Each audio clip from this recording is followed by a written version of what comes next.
Hello, I'm Mark Sidwell, editor of CapEx, and you're listening to Dispatch, where we bring you the best writing from our unmissable daily email briefings, straight from the heart of Westminster. Read by an automated voice. Don't miss our podcast, The Capitalist, every Wednesday. The UK needs a visionary, but it's stuck with Starmer. Written by Callum Price, a former special advisor at the Home Office, Ministry of Justice and the DLUHC. Party conference can be a tricky thing for an incumbent government.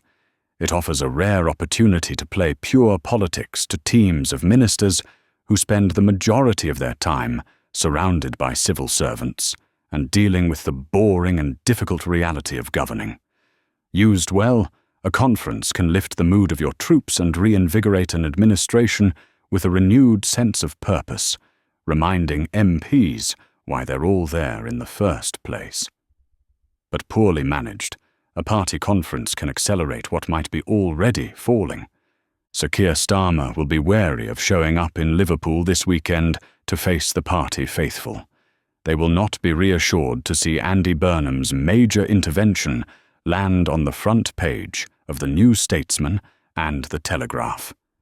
Especially not as he asks the question on many people's lips: where is Labour's plan to turn the country around?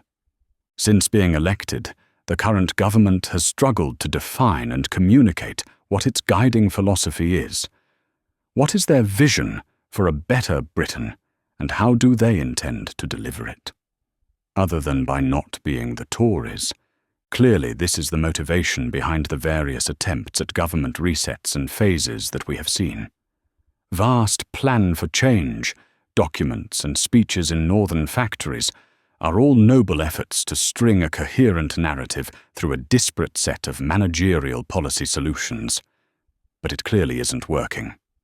Isaiah Berlin famously drew a distinction between foxes and hedgehogs, derived from the Greek poet Archilochus's line, "The fox knows many things, but the hedgehog knows one big thing." Hedgehogs relate everything to a single central vision, one system, less or more coherent or articulate, in terms of which they understand, think, and feel.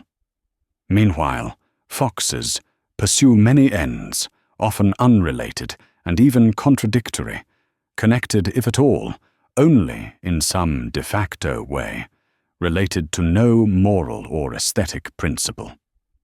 Apply this dichotomy to our politics, and it is abundantly clear on which side our Prime Minister falls. Pursuing many ends, often unrelated and even contradictory, would make an apt slogan for Labour's get-together on Merseyside. But how much of a problem is that? Doesn't a nation with many challenges need many solutions, regardless of if they sometimes seem unrelated or even contradictory? One key issue is, as Christian Nimitz has pointed out, hedgehogs have a communications advantage. People like coherent narratives. Hence all the attempted resets, speeches, and communications directors tasked with trying to define Starmerism. But one look at the polls, and it's clear that the voters can see the PM for what he is: a fox in hedgehog's clothing. This is a practical problem as much as a political one. The government has plenty of self-proclaimed priorities, but what happens when those priorities come into direct conflict with each other? Getting more people into work is a noble aim, but it gets a bit trickier to achieve if you're equally determined to deliver the biggest upgrade in workers' rights in a generation. Having a clear guiding vision can help point the way when the road forks like this. The pragmatist's way out, doing what works, isn't always a solution either, as Stephen Bush has pointed out. The evidence for what works isn't always as clear as we may wish. But decisions still need to be made every day. Something needs to steer decisions in all of these instances. In a world of complex and interlinked problems, being ideological is a fatal flaw to many, but it can be extremely useful in unblocking impasses and stopping a government getting turned around in the choppy waters of day-to-day politics. A vision vacuum will quickly be filled with bad ideas, as the winter fuel debacle illustrated. Starmer isn't the first vulpine politician to struggle to set the agenda with his vision.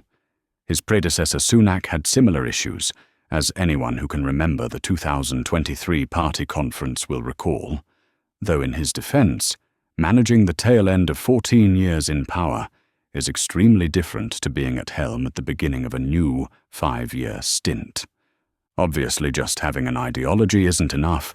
A government needs to have the right plan for the country as well. But it is something of a prerequisite. Even when Starmer has had the right ideas, from tackling the planning system to reforming welfare, he has been buffeted off course by a vocal minority. Margaret Thatcher, slamming the Constitution of Liberty down on the table declaring, "This is what we believe," had fewer such difficulties.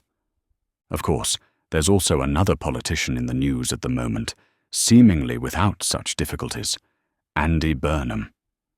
Even to his skeptics, he is doing a better hedgehog impression than Starmer by offering a pretty clear vision for how he would fix things.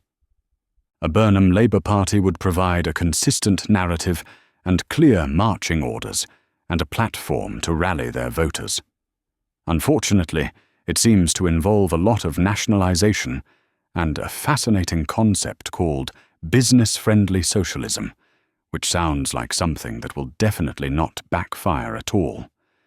We face a multitude of knotty, difficult challenges as a country.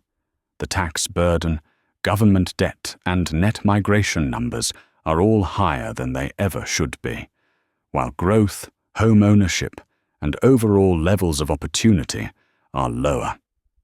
The solutions to these problems are not easy, and few will be popular. Delivering them will require persuading voters why tough action is necessary and what the light looks like at the end of the tunnel. Political leaders who fail to do this will quickly be replaced by those who can. You've been listening to a dispatch from CapEx, the unmissable daily briefing on politics, economics, and new ideas. For more writing like this, go to capex.co. That's capx.co. And don't miss the next edition of our podcast, The Capitalist, this Wednesday.